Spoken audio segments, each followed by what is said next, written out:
'Cause everybody was a kung fu fighting. Do do do do do do do. Don't copyright me. Do do do do do do do. And welcome to the 10-second Ninja X review. Not exactly sure whether that rhymed or not, but it was pretty close. But still, why not karate chop that like and subscribe button to keep yourself up to date with all my latest videos? And why not join us in our community Discord? Link is down below. Now let's karate chop our way into the gameplay.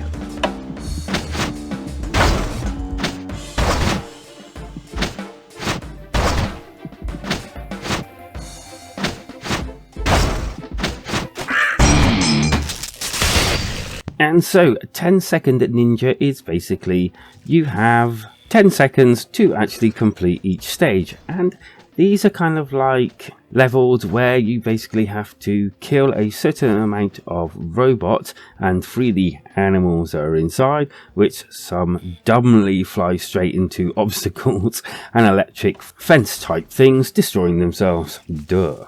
The game's intensely difficult, and well, especially when you get down the actual levels, and when the screen starts scrolling up, well, you start jumping up, that is. But at least when you actually start your level, you start static, and you can look around kind of and sort of like try and plot a route through it. So you have a jump and a double jump, and basically you can swipe with your sword, and also you get like these ninja stars, but you only get a certain amount of them, and they normally go through a couple of actual enemies. That is worth bearing in mind when you're planning your route. It's not really a complicated game. In fact, it's not complicated in the slightest. It's kind of easy to kind of like pick up and play, really difficult to master. I mean, I got really stuck on some stages trying to work it out, and it's kind of puzzly in that way. So it is a puzzler as well. So the game obviously is very time orientated. Run out of your 10 seconds, you kind of die or it's game over.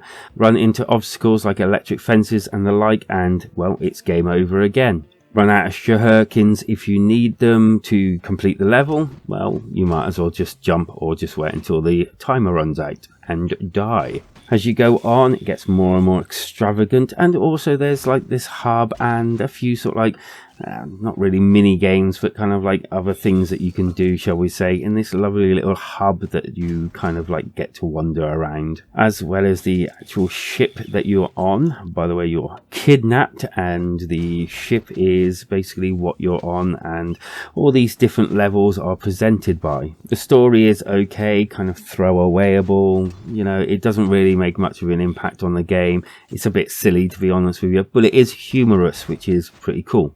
The game does also have a few quality of life options, and if you kind of suck at the game like I do, you can change the game speed.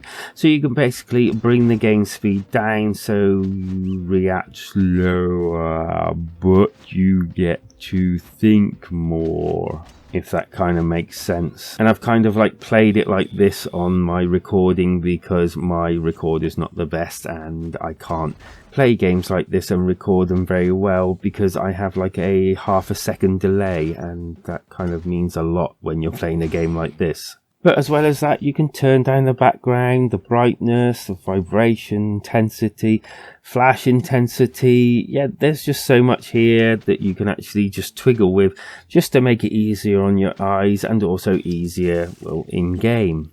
There's multiple actual levels. There's quite a few here on display. I haven't actually completed the game yet, and as you can see from my early gameplay, it's pretty difficult to start with, let alone when you actually get really far into it. But I think it holds its value for money for the little quirky things that you can do outside the gaming, and also the amount of levels and you know, how difficult they are as well. Kind of like just adds to the longevity of the game. Also, obviously, there's the going back and getting 3 stars on everything. Don't count on actually doing that later on in the game, let alone earlier on in the game, as you can see. Graphically, it's a nice little looking game. It's nothing really special or spectacular.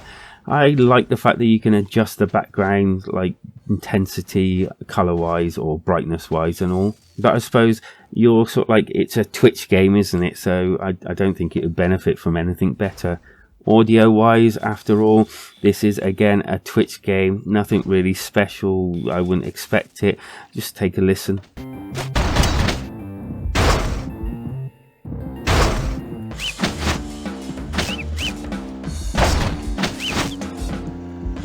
The good, plenty here to do and see, and yeah, it's not a bad little twitchy like game.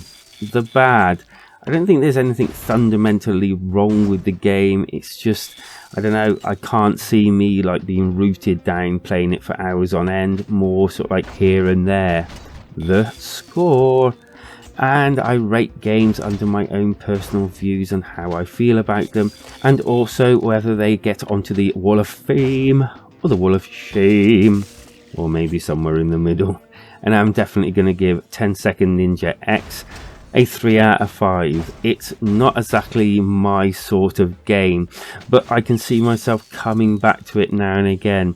Definitely not one I will play for hours on end, but definitely a game to go back to when I'm bored and just want a quick fix of something. And as for my alternative, I'm going to be suggesting 10 Second Run Returns, mainly because, well, it's got 10 seconds in the title and it's basically the same type of premise. You have 10 seconds to reach the finish line, and there you have it. So what are your thoughts on that 10 Second Ninja? Will you be getting it, or will you not be getting it, or anything in between? Thinking about it, if you know what I mean. And go ahead and hit that like and subscribe button to keep yourself up to date on all my latest, and especially if you've enjoyed this video. And go ahead and also hit that link below to come and join us in the community Discord. We do loads of things and just chat and hang out, because life is better when we switch together.